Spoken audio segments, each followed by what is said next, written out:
Fernanda, bienvenida a esta casa editorial. Muchas gracias. ¿Cómo estás? Excelente, muchas gracias. Bueno, qué gusto tenerte aquí. Cuéntanos un poquito para los que no te conocen todavía.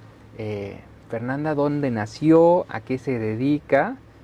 Ok, bueno, soy Fernanda Hernández como tal. Yo nací aquí en Tuxtla Gutiérrez y soy licenciada en naturoterapia. Me dedico a lo que es la medicina integrativa propiamente, trabajando más que nada con lo que es la rehabilitación física, especialmente en deportes, en atletas. Fer, cuéntame un poquito cómo llegaste hasta aquí. Ok. ¿Cómo fue el camino? ¿Cuándo decidiste que querías estudiar lo que estudiaste y hacer de eso una profesión? Ok, es un poquito curioso Sí. justamente porque ahora sí que creo que el camino se fue de alguna manera dando propiamente.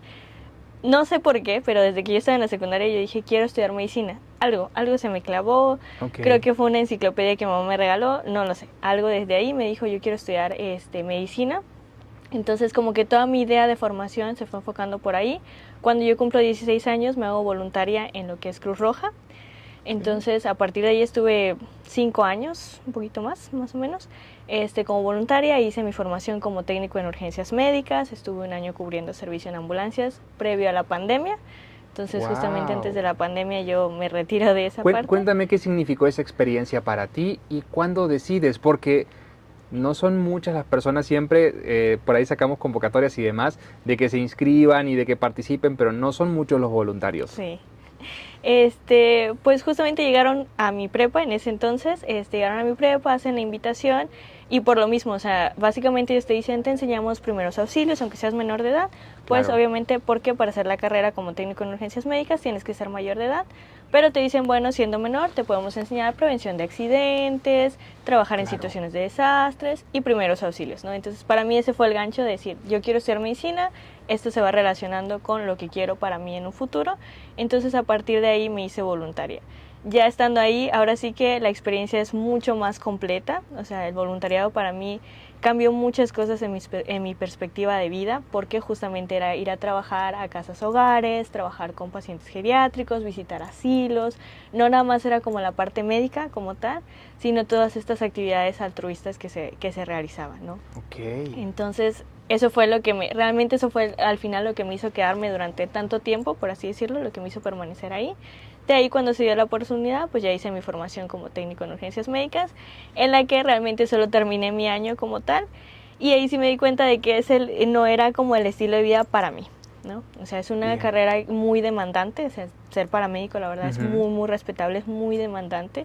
Entonces, sí, estar todo el tiempo como que con estas emociones a full, los horarios y todo. Entonces ahí fue donde dije, sí quiero medicina, pero no medicina de Pero urgencias. no algo tan impactante Ajá, sí, además. pero no medicina de urgencias. Entonces ahí es donde ya yo me voy enfocando más ya en la preparatoria, en buscar mi carrera en la universidad. Y ahí es donde yo conozco justamente la medicina alternativa, ¿no? Ok. Entonces ahí ya voy encontrando mi ritmo de que sí es medicina, sí se enfoca a tratar la salud, pero desde una perspectiva, digamos, un poquito más tranquila, de tener un espacio, una consulta, en donde mi paciente se puede ahora sí que relajar, podemos conectar, tener ahora sí que toda esta conversación, trabajarlo de manera más personalizada a un ambiente como lo que es propiamente urgencias. ¿Está bien dicho medicina alternativa? ¿Qué significa la medicina alternativa? Vamos a ir Okay. sacando mitos y realidades del día a Sí. día y de lo que uno escucha, ¿no? Ok, sí, justamente por eso me gusta más llamarlo medicina integrativa, Ok. porque utilizo justamente diferentes terapéuticas en las cuales las integro para trabajar al paciente, no trabajarlo de Bien. manera completa. Alternativa, ¿por qué se le denomina así? Porque es lo que normalmente se le refiere a la alternativa común de la medicina alopática, ¿no? La medicina de farmacia, la medicina de Claro. fármacos y todo eso, ¿no? Entonces esa es la medicina alopática.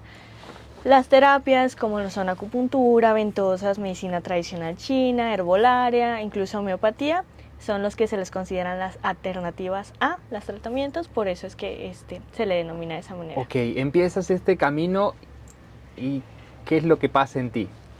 Ok, justo empiezo con esta parte de la medicina, de la medicina alternativa. De alguna manera empiezo como paciente, ¿no? De que por muchos años tuve algunos detalles de lo que le llamaban alergias, que la medicina alópata no me podía tratar. Entonces ahí fue donde yo me hago el acercamiento con la medicina alternativa. y se controla, ¿no? Básicamente radica en ese problema que yo traía de alergias.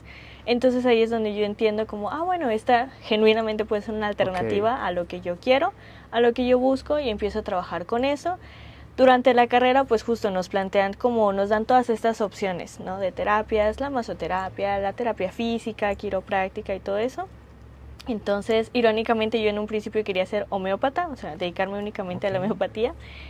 Sí lo llevé durante la carrera, pero honestamente fue la que menos me llamó la atención, ¿no? Me quedé más con acupuntura y sobre eso con la fisioterapia, ¿no? Y ya ahora sí que en mi práctica lo mismo, no sé si por lo mismo de que como que yo no le daba tanto auge a la homeopatía o no sé qué, mis pacientes me empiezan a buscar más relacionado a las lesiones, que si el dolor de rodilla, que si la lumbalgia, que es muy frecuente, es de las cosas más que atiendo más en la consulta. Eso te iba a preguntar exactamente. ¿Cuáles son los casos más seguidos en mujeres, en hombres, en jóvenes?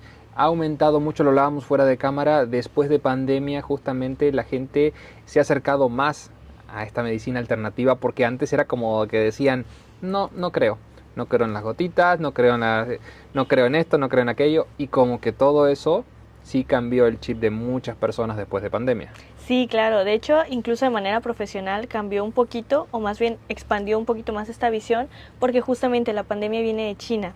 Entonces, ahora sí que tratando de mantenerme informada con esta parte, porque realmente pues en ese momento la consulta bajó durante la pandemia, tratando de mantenerme como actualizada, informada, yo empecé a ver cómo en China, en los hospitales, estaban utilizando la acupuntura y la moxibustión para trabajar con pacientes con COVID, para lo que era su rehabilitación.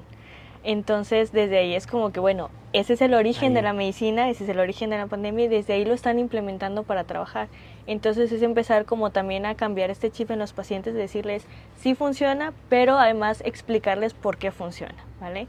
No nada más es decirle, es una agujita que le pongo, o sea, es explicarles, si lo quieren ver desde la medicina occidental, justamente decirles, funciona a través del sistema de los nervios, del sistema hormonal, lo que activa en nuestro cuerpo para la mejora de los pacientes, ¿no? Ok.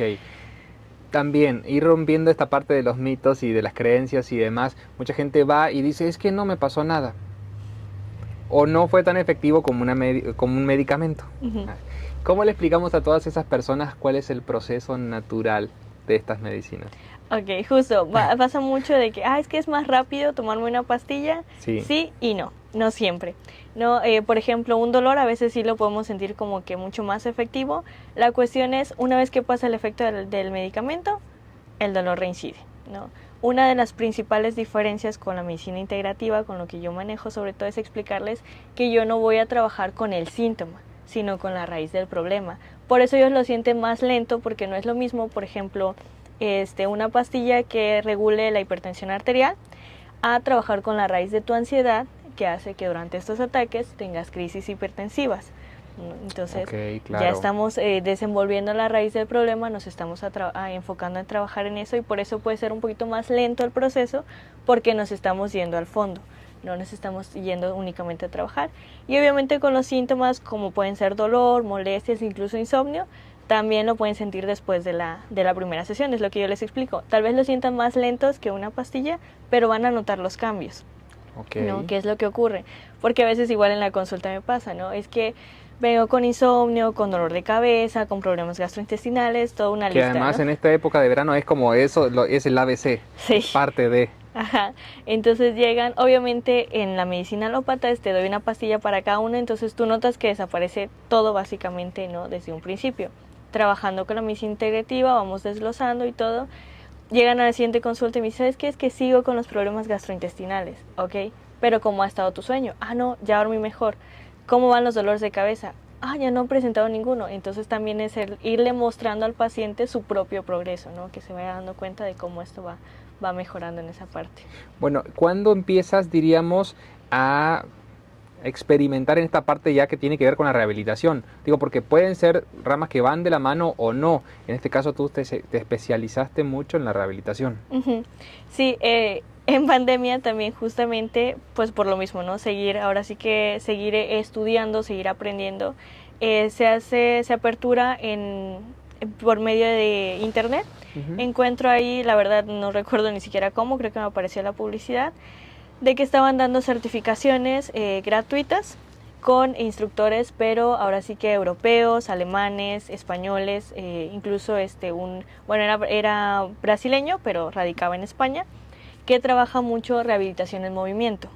Okay. No, entonces me llamó la atención, empiezo a investigar y me expande mucho otra vez este panorama de decir, bueno, la rehabilitación, uno de los mitos, por ejemplo, con la rehabilitación es el reposo es lo que te va a sacar de ahí, ¿no? Y te lesionas y no te muevas, casi. Sí. ¿No? Y eso es un mito, o sea, al final de cuentas, y ellos lo explicaban mucho, ¿no? De cómo el movimiento, nos va a prever que tengamos accidentes, nos va a ayudar a prevenir toda esta parte, y también nos va a ayudar en la recuperación. Entonces ahí yo empiezo a aprender de ellos las diferentes técnicas, el uso de aplicación de vendas kinesiológicas, el uso de ciertas terapias, ¿no? Desde nuestra postura al caminar, el que estemos descalzos, todo eso. Y entonces ahí es donde ya me llama más y ya me empiezo a enfocar más en trabajar en la rehabilitación física como tal. Ok, cuéntanos un poquito de esos tips que mencionabas, el tema de caminar, el tema de estar descalzo, el tema de cómo sentarnos. Cuéntanos un poquito para tener esos tips y justamente para que la gente que está lo tome en cuenta y después nos centremos de lleno también en esta parte de que la gente se concientice de que las redes sociales no son médicos, ni mucho menos que se le parezcan, ni muchas veces personas autorizadas como para dar ciertos esquemas y además no todo aplica para todos. Claro. Pero después entramos de lleno en eso. Cuéntame un poquito de esos tips. Ok, por ejemplo, un tip que yo siempre les doy, sobre todo a mis pacientes masculinos, creo que ya se ha perdido un poquito de costumbre, pero se manejaba mucho el uso de la billetera en el bolsillo trasero del pantalón. Eso hay que erradicarlo por completo. Eso nos va a generar problemas, sobre todo relacionados con lo que normalmente le llaman dolor de ciática. Entonces, por la presión que la se cartera? genera. El que la cartera esté en el bolsillo trasero porque no tienen el hábito de retirarlo y sentarse. Entonces, ¿qué es lo que hace? Justamente es como si tuviéramos esta base, cambia por completo la posición. Incluso a largo plazo puede provocar problemas en la columna, ¿no? Por la posición. Que estemos sentados adecuadamente al que tengan la pierna en esta posición. Entonces, anoten ese tip porque ese sí no lo sabía. Sí, entonces si todavía utilizan las llaves o el celular, ahorita el celular, la cartera o algún otro objeto en el bolsillo trasero, quítenlo. Y sobre todo para manejar, hay gente que lo utiliza hasta para manejar, entonces pasa mucho tiempo en el vehículo con la cartera en el bolsillo trasero. No, esa parte no. Vamos a erradicarlo. Exactamente. Cuéntanos otro tip. Otro tip, por ejemplo, es andar descalzos. Se ha erradicado muchísimo el que nosotros estemos descalzos. Hay gente que nunca anda descalzo ni siquiera para meterse a bañar. Tienen sus chanclas para meterse a bañar, para todo esto. ¿Por qué? Justamente nuestro pie tiene la adaptación para estar directamente en el piso, en contacto con el suelo, siempre obviamente que el espacio nos lo permita, pero por lo menos si tenemos un espacio en el que podamos estar descalzos sin ningún riesgo, por lo menos quitarnos, permitir ahora sí que la postura natural de nuestro pie, eso nos va a mejorar ahora sí que un poquito el agarre y el equilibrio por medio de nuestros pies directamente. Entonces sí es bueno, no sé, 5 minutitos al día, estar descalzo. Sí, se puede un poquito más, el ideal es el mayor tiempo que tú puedas estar descalzo, te va a facilitar porque también no todos los calzados están adaptados para nuestros pies propiamente. Entonces, por ejemplo, en las mujeres ocurre mucho con el uso de zapatillas o con ciertos calzados que lo que hacen es como si fueran en punta y eso genera a largo plazo lo que es el juanete, por ejemplo. Claro. Cosas que podemos prever ahora sí que estando descalzos y con una buena base sobre nuestros pies. Cuando vea a mi pequeño este video me va a decir, papá, tú dijiste que tenía que... Porque yo cada vez que lo veo descalzo le digo, no, ponte tus chanclas. Sí, porque justamente uno de los mitos es que, o sea, sí, porque decía, no, igual a mí me regañaba mucho porque decía, es que se te van a hacer muy grandes los pies, muy anchos. No es que se me van a hacer, es que es el tamaño, ahora sí que la amplitud normal que mi pie necesitaría.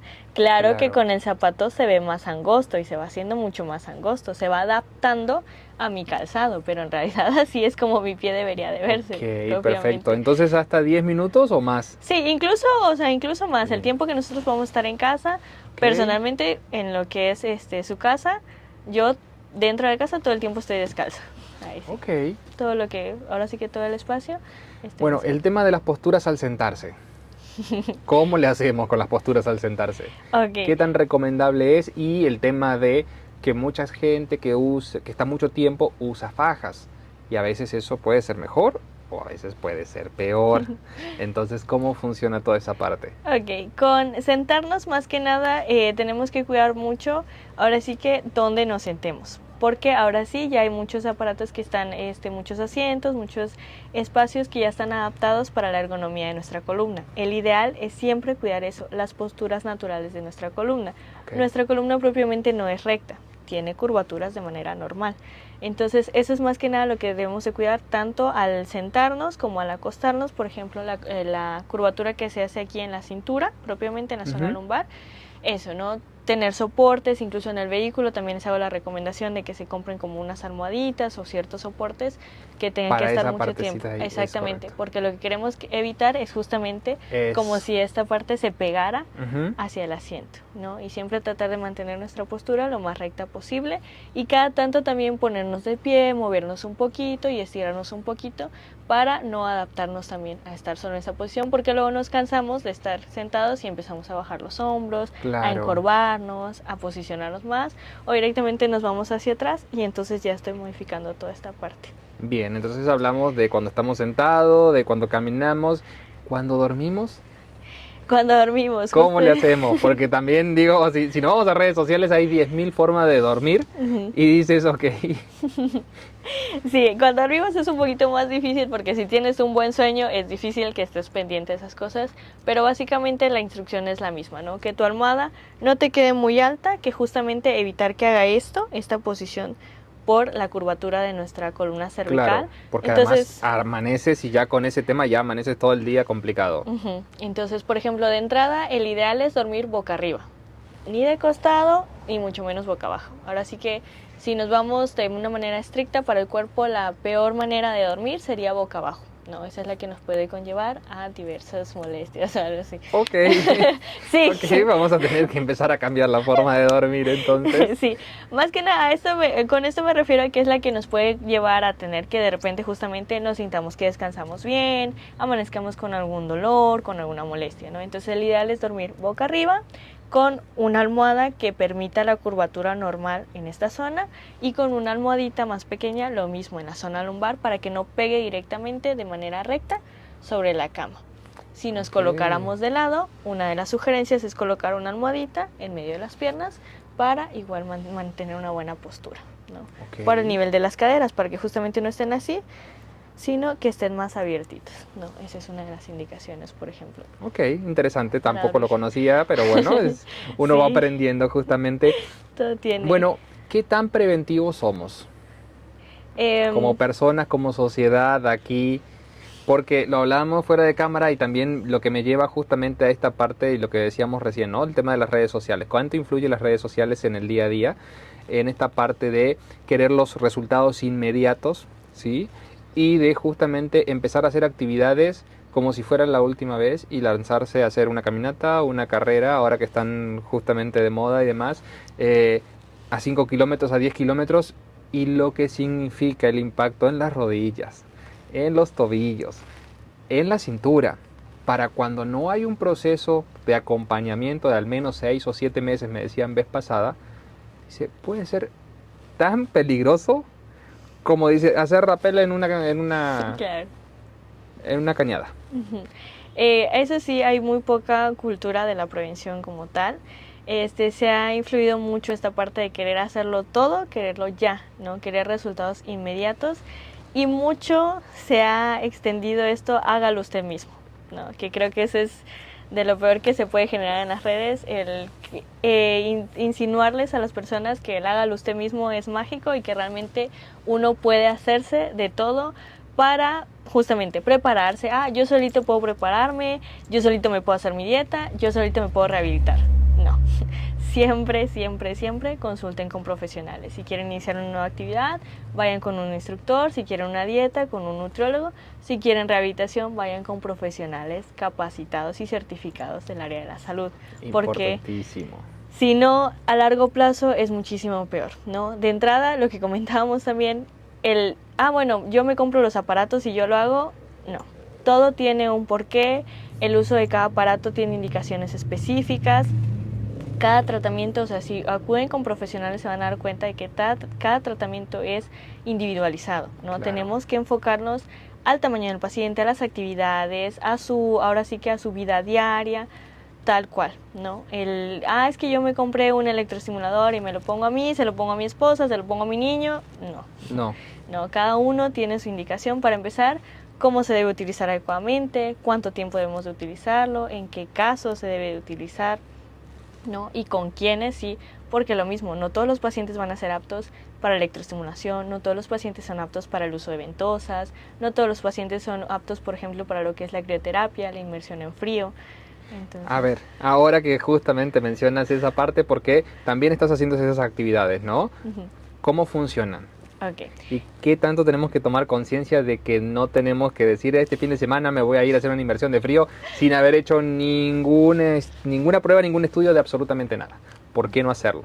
Ok, sí, justamente yo trabajo con la inmersión en frío, ¿no? Tengo el espacio ahora sí que adaptado desde ahí, que es una tina específicamente para que ellos puedan acoplarse, para que ellos puedan acostarse adecuadamente, porque hay ciertas tinas o incluso hay gente que lo hace en tambos directamente en su casa o en algún espacio. Entonces desde ahí el equipo está mal porque, por ejemplo, ahí ya hay riesgo de que te resbales, de que te caigas. Si estás en esta posición y se va hacia atrás, ya puede haber un traumatismo. Entonces por eso la tina que yo utilizo es justamente para que puedan acostarse, para que puedan de entrada únicamente con flexionar la rodilla. O sea, no tienen que utilizar un banco para subir como si fuera un tambo, ¿no? Okay. Por así decirlo, ¿no? Y una vez que estén ahí puedan acostarse directamente, porque una de las indicaciones es tratar de acoplarse al frío de manera completa, ¿no? Si tú vas en una tina, por ejemplo, pues metes nada más hasta las rodillas y en lo que te vas agachando y todo ya se va generando como este proceso de adaptación. En la tina es básicamente como si te acostaras y tú ya estás listo para quedarte ahí el tiempo. El tiempo y el número de inmersiones son personalizadas, en mi caso, por ejemplo, ¿no? Ok, cuéntanos un poquito de eso porque he visto o he escuchado y demás que dicen, no, es que cuanto más tiempo duras, no, a ver, hay que ser muy cuidadoso con esas cosas porque existe algo que se llama hipotermia en el cuerpo y que puede producir muchísimos efectos colaterales posterior. Y más que algo bueno, termina siendo algo súper negativo. Sí, claro. Justamente, de hecho, por eso a mis pacientes siempre les hago su historia clínico y su valoración de signos vitales antes de que quieran iniciar con la inmersión, aunque ya lo hayan hecho previamente, siempre hago la valoración para determinar que están aptos, porque incluso puede influir en lo que es la tensión arterial. Entonces, un paciente incluso se puede desmayar en la tina o en el frío por esta modificación en la tensión arterial. Es muy importante que tomen en cuenta esos tips, ¿sí? Y que justamente si lo van a hacer, por lo menos tomen esas precauciones. Sí, hay que tener mucho en cuenta justamente el que estén aptos, y sobre esto, ahora sí que si es la primera vez, si ya lo han hecho, si es hombre o mujer, también por el porcentaje de grasa que tenemos entre un hombre y una mujer es diferente, los hombres son más tolerables al frío. Entonces, igual no voy a meter a una misma temperatura y un mismo número de inmersiones a un varón que a una mujer, ¿no? Entonces, en esta parte justamente vamos a ir determinando el número de inmersiones y cuánto tiempo van a permanecer directamente en el frío. ¿Mito o realidad? ¿En qué funciona? ¿En qué mejora? ¿En qué ayuda? Ok. Tiene muchos beneficios, sobre todo porque trabaja directamente sobre lo que es el sistema nervioso central. Entonces, a nivel de los músculos, básicamente ayuda a relajar, ¿no? Eso sí, por eso una de las recomendaciones es que lo hagan después de una actividad muy intensa, ¿no? Por ejemplo, he trabajado con coaches o con peleadores después de su campamento, en su cierre de campamento previo a una pelea, o después de estos eventos, ¿no? Una pelea, una competencia o algo así, en el que ya su cuerpo llegó básicamente al límite y necesitamos liberar esa tensión. Claro, y no hacerlo al revés, no hacerlo y después salir a hacer una actividad, porque es súper peligroso y los desgarros ahí están a flor de piedra. Sí. A flor de piel, digo, perdón.